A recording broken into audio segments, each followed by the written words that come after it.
In front of me is Motorola Moto S50, and today I would like to show you how you can set up face unlock.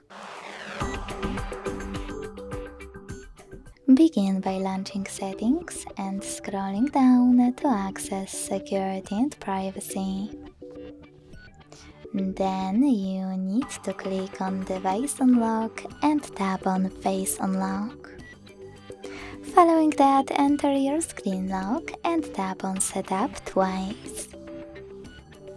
Then keep your face in frame and follow all of the instructions from your screen.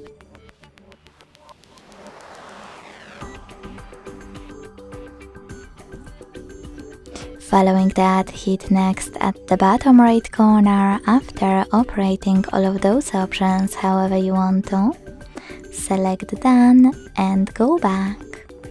So now when I switch off my screen and turn it back on, I can see that face unlock is working properly. Thanks so much for watching. If you enjoyed this video, leave a like, comment and subscribe. Bye!